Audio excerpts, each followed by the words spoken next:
What is going on, guys? I am back on the mic today from Spectral Sound, bringing you a new tutorial once again about Serum. Now, first of all, before I get into this, I want to say that I apologize for not having uploaded a video this weekend. Being Halloween weekend, I got pretty busy. Things got a little chaotic, and then school came on this week, and as it does every week, but I didn't have time on Monday because I was doing stuff that night because it's Halloween as well. So today I wanted to make a Serum bass that is kind of Halloween inspired because it is the time of year. And now you're looking at this wavetable like what the heck is this? What does he do? What did he do to this? Now what I did is actually the original wavetable here was a pumpkin, a jack-o'-lantern.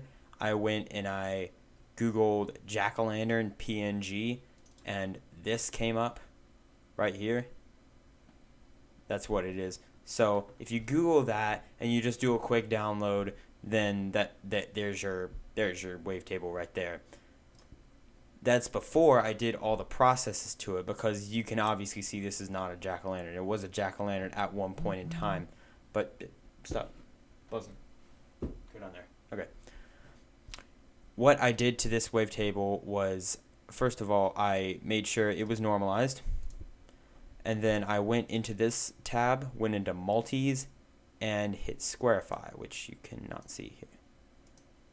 Multis, process, Squarify. And what the process Squarify does is it takes out all of the even harmonics except for the fundamental. It leaves the fundamental. It is the fundamental right here. And then every even harmonic, every other one right here is gone. That's what it does, and that's how you get Terror Squad. So it makes it very detuned. So that's how I got a lot of that Screech, and it does that to all the ones in this table right here. And I also went more spectral, zeroing the fundamental phase, which is why it's that zeroing of the fundamental phase along with the Squarify that gets this messy wavetable right here. So I'm just using a little bit of it, because if we scrolled through all of it, it'd be completely chaotic. It'd be really gross. But yes, and after that I normalized it just to make sure all the peaks were good and everything was fine. I might have X-faded the edges a bit, but that doesn't affect the sound too much. What we're going to do next is, let me just go through step by step. I've had some trouble with my other tutorials not telling y'all stuff. I've had to write it up on the screen. It's been kind of annoying.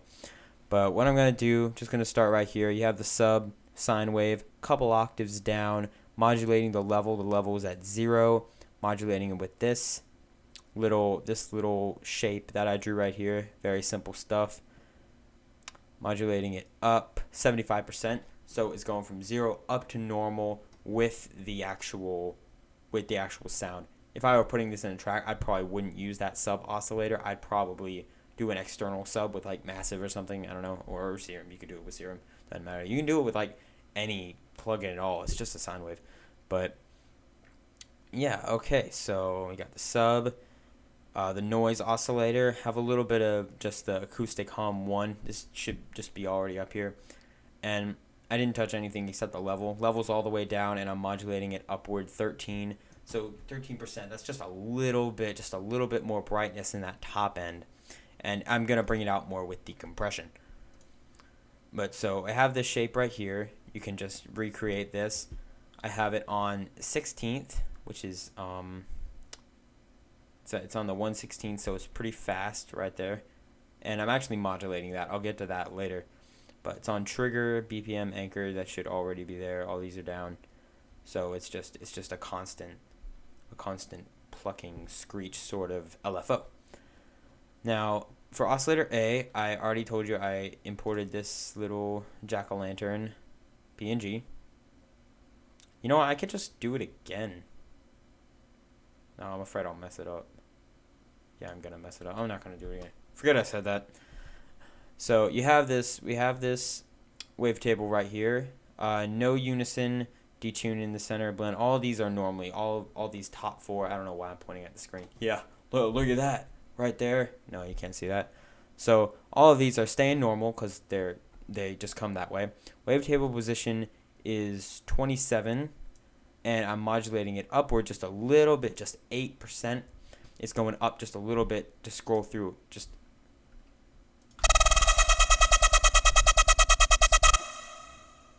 that repeated. I forget. When I play it with my actual typing keyboard, it likes to repeat because I was too lazy to plug in my MIDI keyboard. But we're just taking a little bit because this waveform is so chaotic. And I like that spot. You got some good harmonics going there. Modulating the level. It's at 0%, going up 75%. Just like the sub, it's going up to the normal level. It just cleans out the sound a lot versus there constantly being buzzing in the background. When you're modulating the level, when you're making these screechy pluck basses, then that's what you want to do. Or you want to automate like the drive or a filter just as something to cut it out, because you want it to be plucky. You don't want it to be a constant stream of just noise. So, and then for this one, this says basic shapes 2. You do not have to do basic shapes 2. That's kind of one that I made for myself. You can just do the normal triangle wave in basic shapes. So you have the triangle wave. Oh, I forgot to mention this. This oscillator A right here is supposed to be down 2 octaves, and this oscillator is supposed to be up 2 octaves. And what I'm doing here is I'm frequency modulating oscillator A by oscillator B with this FM knob right here, FM from B. The FM is up 40%, which I just like that spot. You can pick a different spot. It really, really does change the sound when you do it. So here, let me show you.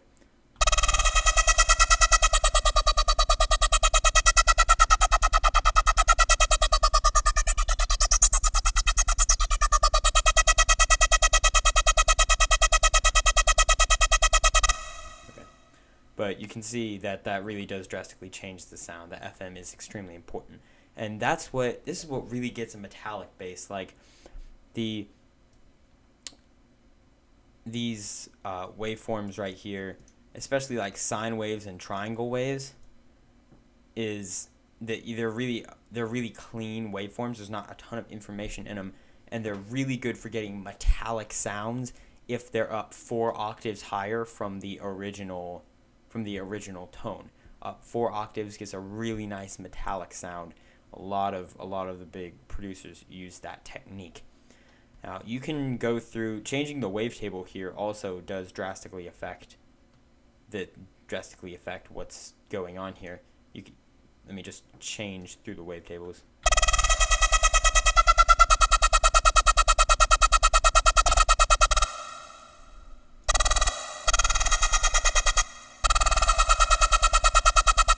With a sine wave, you get a little less tone, a little more percussion in there, which to make it just a little pluckier. That's also pretty nice. The saw wave just has a lot of tone, not as much percussion. When I say percussion, it's not like there's actual percussion. There's not as much like hit. Like it's not as noisy. So I like the triangle wave. I don't suggest doing either any of the squares or pulse with modulated square waves. You have this one,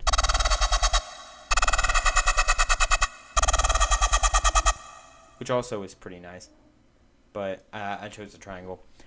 Yeah, triangle wave, none of that. Oh, levels all the way down. That's very important. Otherwise, you'll be hearing a normal triangle wave in the background. Don't want that. It's going to mess it up. Filter. High pass notch filter. I love this filter. It's right in here along with my other favorite filter, the high pass plus peak filter. And I have oscillator A going through there. No need for oscillator B to go through there. It's not making any sound.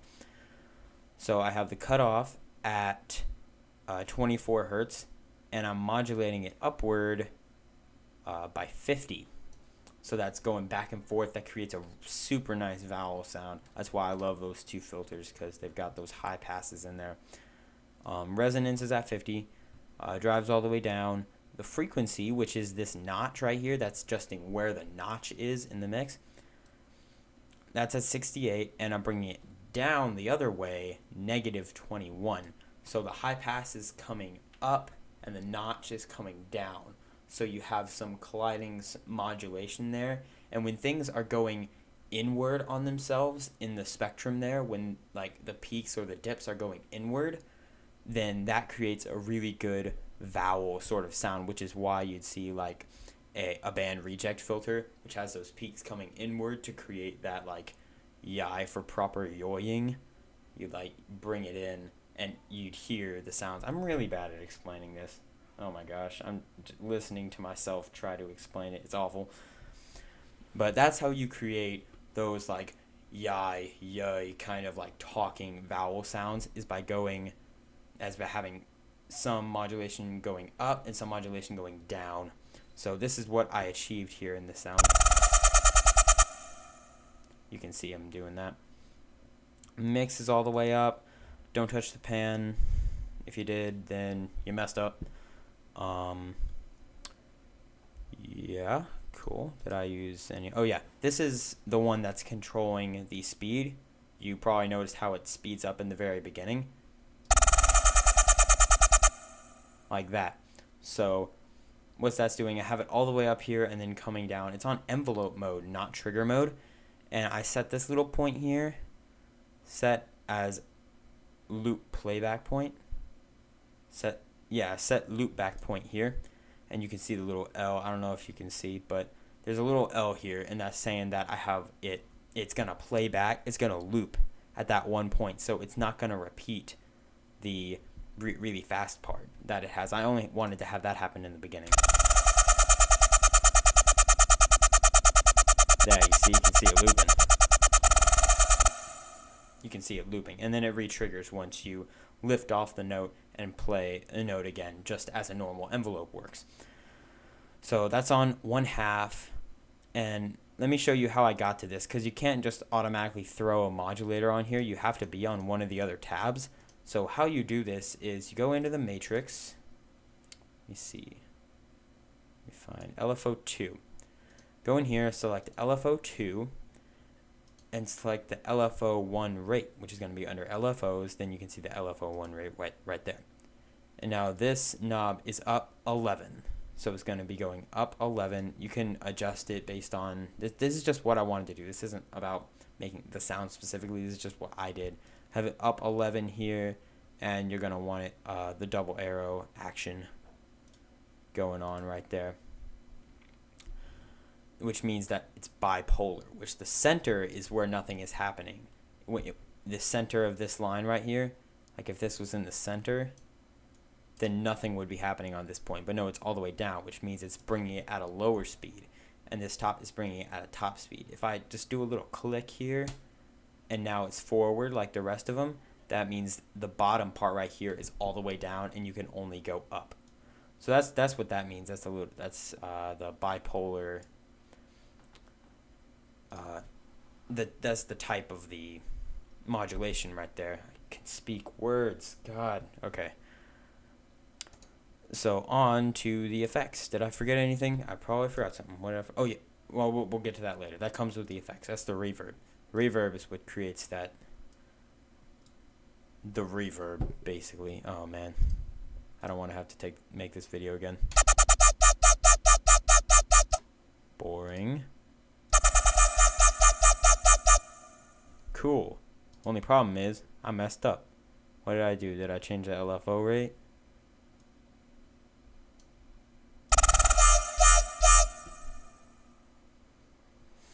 I did something in here. What did I do?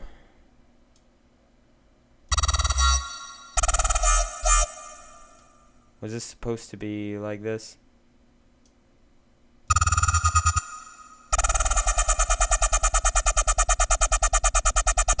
Well, it's going to be like this now, because I don't know what I did. I might have changed something weird. You're probably thinking that I'm super stupid because you see what I did, but I don't see what I did. Doesn't matter though, because it sounds how it was supposed to sound. Okay, now the first one here is a compressor. I have it on multiband, mixes all the way up. You can see these settings right here. Threshold that's on -14.4. Ratio is 4:1. The attack, I believe the attack and the release and the gain are just normally that way. Yeah, you can see these. Hyper dimension, I didn't turn on the hyper that much at all because it kind of messes up the sound. It's good for nice thick sounds, but this isn't a very thick sound. So I have this down on like 0, 1%. and the mix is up 36, just a little extra dimension there. Distortion. And this is also very, yes, I'm modulating the distortion. I love doing this. I did this in like my first video ever on this channel. What I did was I have a sine fold right here, which normally completely messes up everything. But I turned the drive all the way down to 0%, and I'm modulating it upward by 10. Now, you can see as I'm doing this here, that gives it just a little bit of some heavy distortion. This is without it. With it. It's hard to see because it's going so fast, but when you're doing that, it ends about there, and that adds some really nice, it kind of reminds me of when you turn up the drive on a filter, but I just use the distortion for this a lot because it sounds really good on these screechy basses. So that's the distortion, mixes all the way out, don't mess with the filter.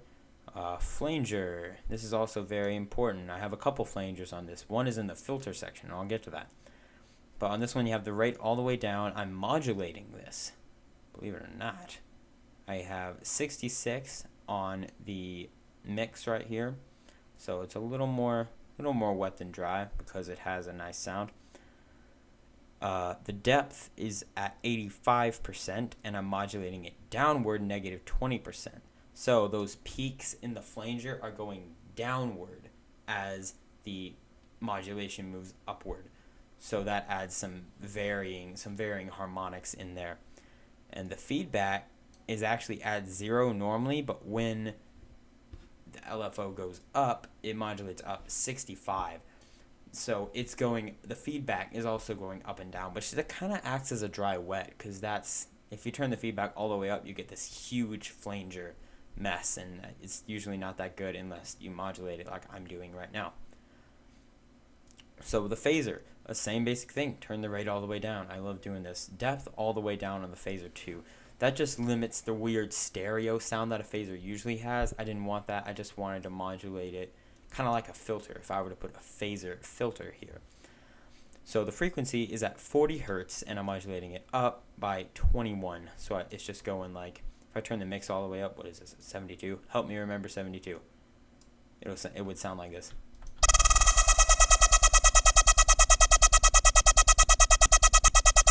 Now you might not be able to hear that very well, but it's making kind of like a whoa, whoa, whoa, whoa, whoa, whoa, whoa sound. Because the phaser, when you have it down at this low frequency and modulating it up, it likes to make that sort of whoa as you open it up, because of how the dips and peaks in the phaser are moving.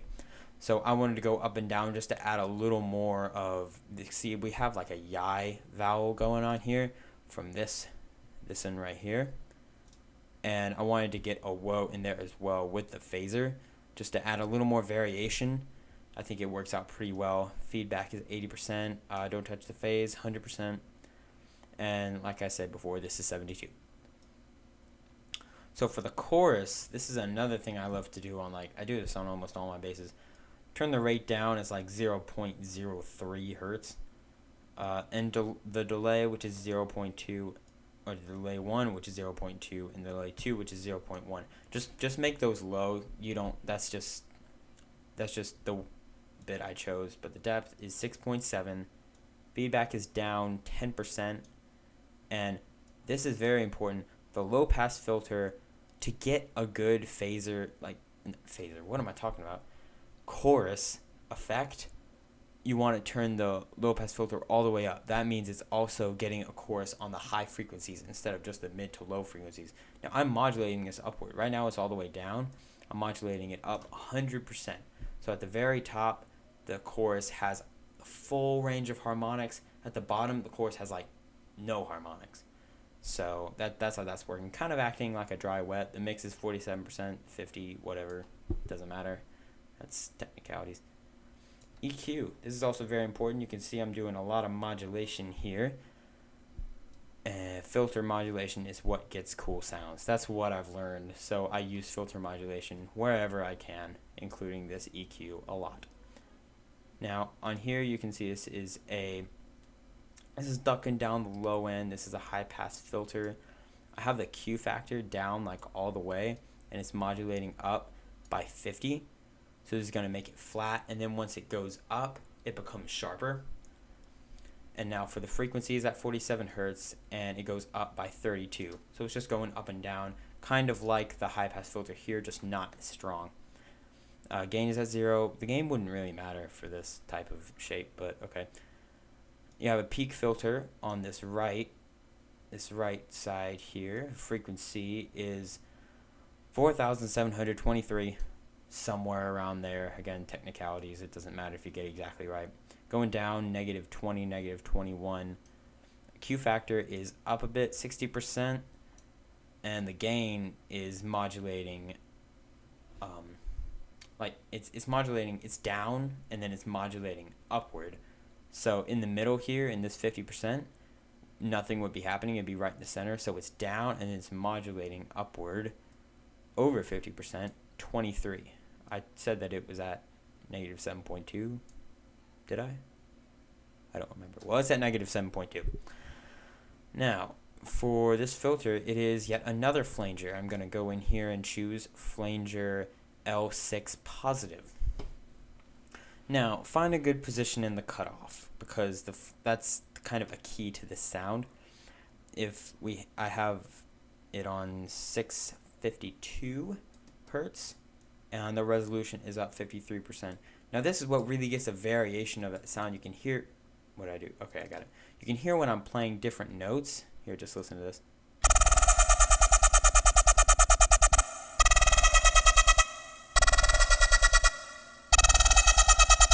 The sound changes a lot, and a lot of that is coming from this filter right here. I turn the filter off. Now I'll play those same notes.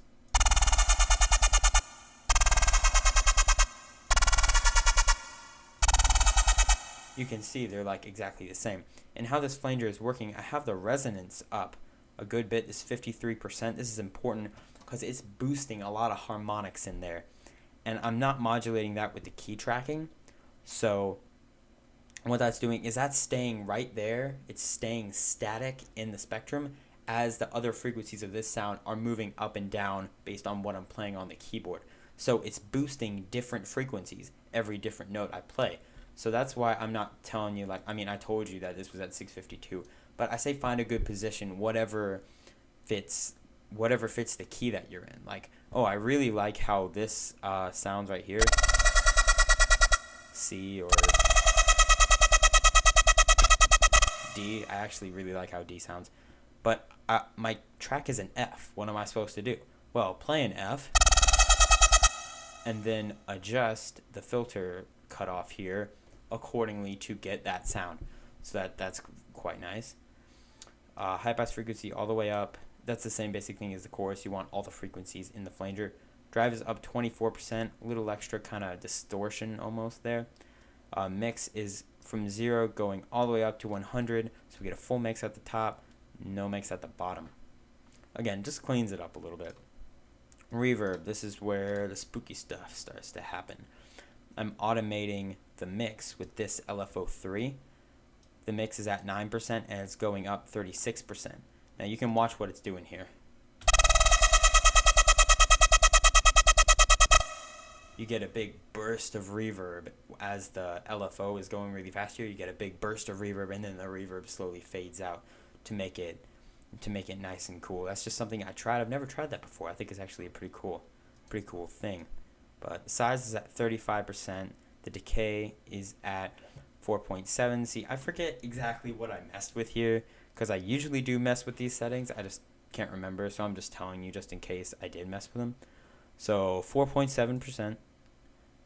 Or just 4.7 seconds? Yeah, sorry. Why did I say percent? Okay, low cuts all the way down. Have the high cut at 35%. Spin, really don't think I messed with this, but it's at 25% if you care. Spin depth is at 20%. The only thing I didn't use here was the delay, because why would I put delay on this? Yes, we have just made this sound.